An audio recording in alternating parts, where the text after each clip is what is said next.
It's me, Pamela in Japan. So, ayun nga, marami sa inyong nakakamiss ng voice over vlog ko, kaya tara, simulan na natin. So, pagising sa umaga, maghilamos lang kasi hindi kami naliligo sa umaga at toothbrush lang. So, tumawag na nga yung boss ko kung kailan ako babalik sa trabaho. Pagkatapos ng malaking gastusan sa Pinas, kailangan nating magbawi-bawi at mag-ipon ulit. So, no choice ang buntis, back to work. Kasi nga, igagala ko si mama at saka yung dalawa kong ate dito sa Japan. Kaya mas maigi pa rin na may sarili kang pera. Ang sabi ko kasi sa kanila, sagot ko yung visa at saka yung lahat ng gastos dito sa Japan.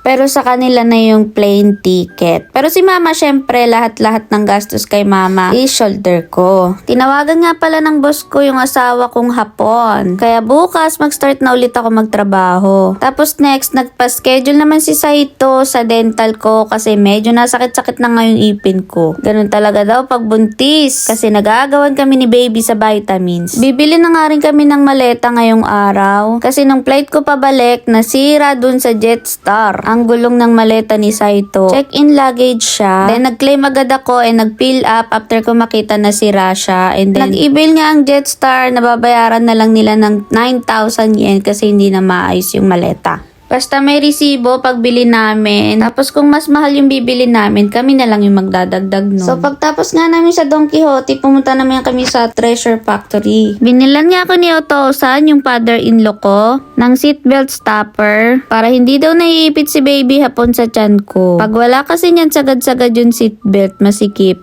Pati pala itong sasakyan na gamit namin ngayon is galing kay Oto-sang. 5-seater nga lang siya, unlike dito sa dati naming sasakyan na 7-seater. Tapos binenta na nga ni Saito yan sa boss niya ng 5 lapad or 20,000 lang sa peso. Mura, diba? Tapos nagtingin-tingin na rin kami ng second hand na dining table. Nakakita kami ng 11,000 yen or 4,000 sa peso. Binili ko na agad yun kasi nga papunta na si mama dito sa Japan. Maliit kasi yung dining table namin kasi dalawa lang kami ni Saito. Ay grabe, sobrang lamig na nga dito sa Japan. At pagkatapos nga namin mamili, sabi ko kay Saito, is gutom na ang buntis, tara na, miss ko na ang ramen. At tamang-tama din sa malamig na panahon.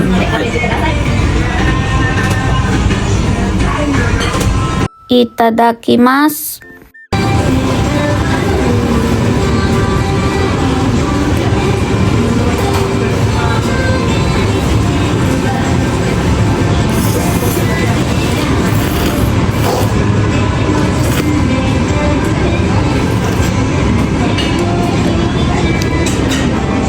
Sarap.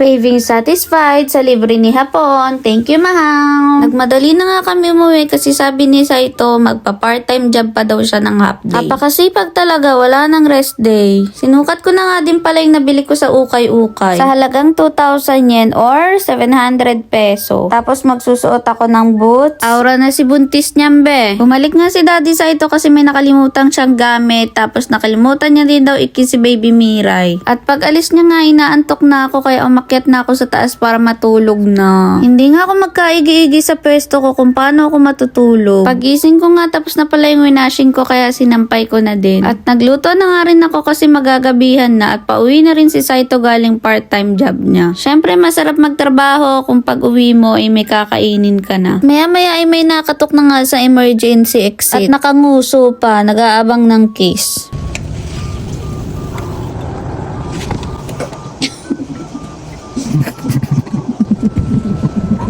아무나ことアホなことずっとやらせんだよ開けてくれよ Samoy na, no? 寒すぎよバオちょっと回してるけ Pag uwi niya, pinapakita niya nga sa akin yung binigay ng boss niya na relo. Tapos finally, naluto ko na yung ginataang isda ko. Hindi nga pala ako nagluluto ng Japanese food kasi hindi pa ako maalam. Kaya puro Filipino food yung pagkain namin. Buti na lang din nakain si Hapon ng mga Filipino food. Hindi maarte sa pagkain. Kahit anong isubo ko dyan ay kinakain niya.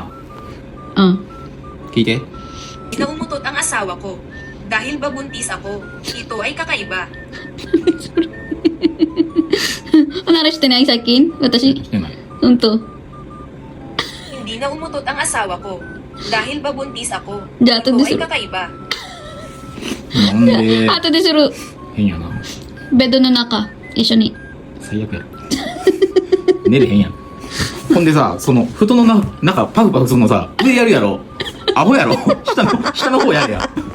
Simula nga nung nag-asawa kami, sa gabi na rin ako naliligo. At sa umaga, wash-wash na lang ng kipay at mukha, toothbrush, kahit papasok ng trabaho, ganun. Pagtapos niya magsali ng body shampoo dyan, umakyat na siya sa taas at nauna na siyang matulog. Ako ito, nag-blower pa, tapos nag-toothbrush, tapos pinagtripan ko yung buhok ko, nagupit-gupit ako ng bangs kasi bored ako.